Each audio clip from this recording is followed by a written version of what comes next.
Balik lagi bareng gue Andrew di channel MMTV.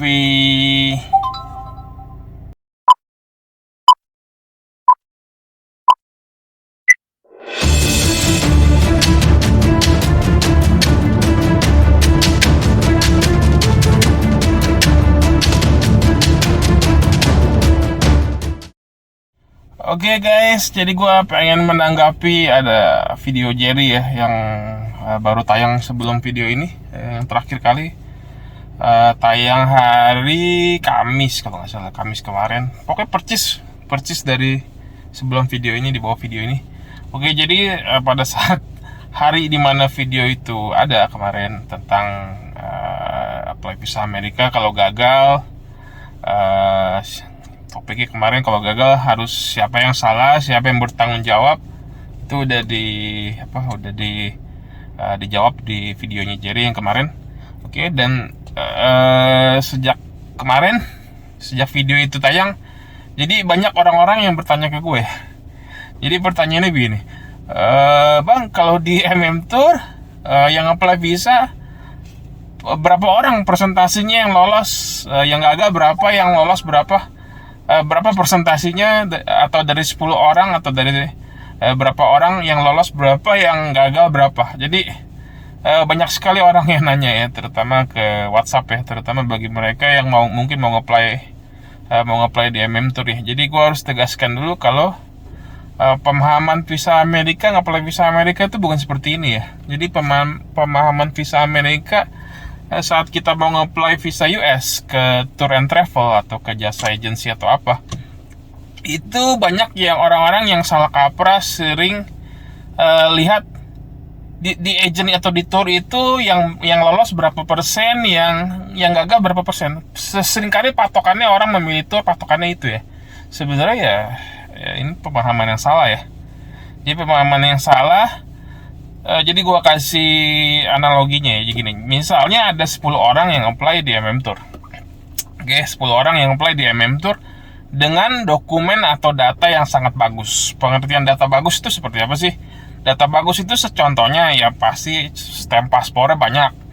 Mungkin dia udah pernah ke 5-6 negara atau lebih dari 10 negara, ya itu bisa dikatakan bagus.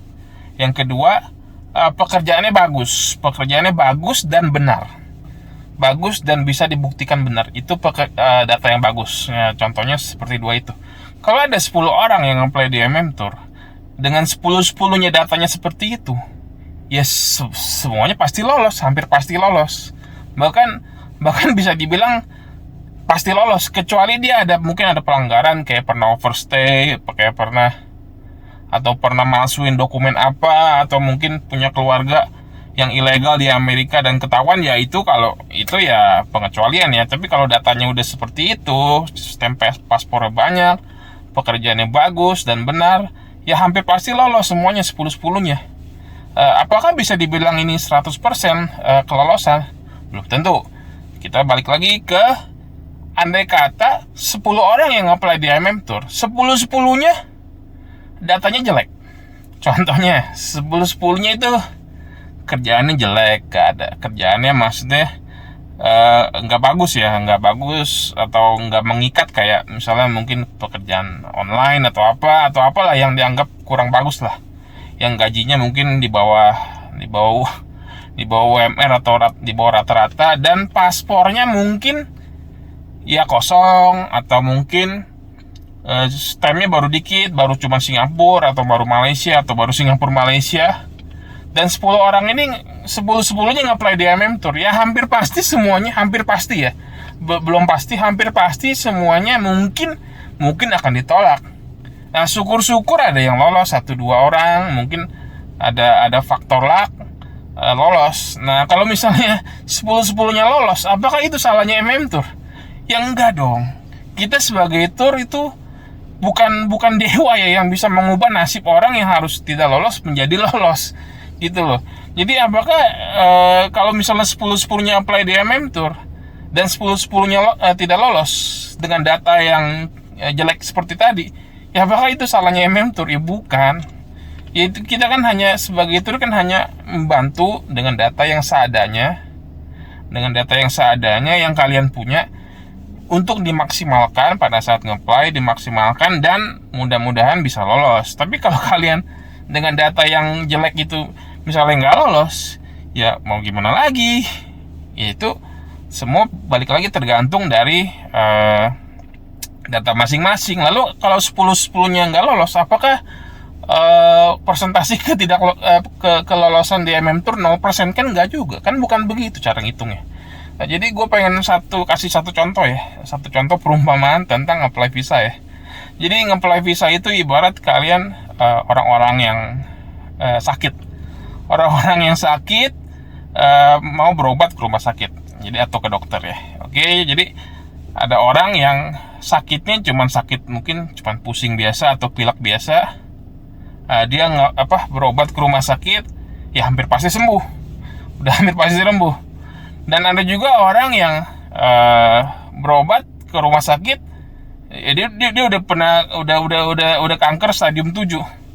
Ya kalau 10 orang yang berobat ke rumah sakit, 10-10-nya udah kanker stadium 7 baru berobat ke rumah sakit, ya hampir pasti semuanya mati.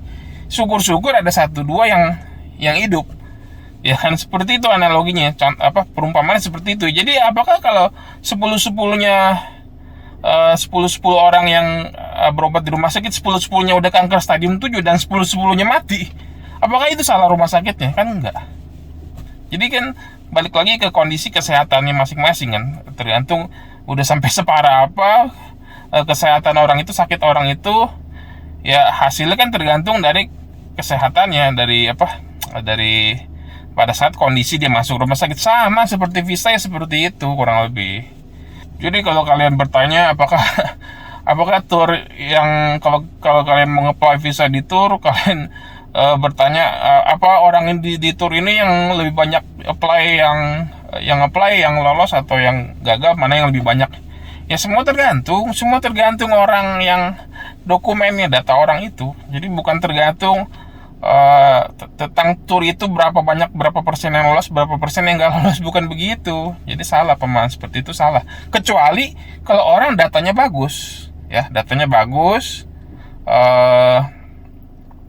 dan misalnya kerjaannya bagus, benar, stempelnya bagus, pas wawancaranya juga apply-nya pas wawancara dia juga lancar, dan dia gagal karena turnya salah, mungkin salah nulis apa.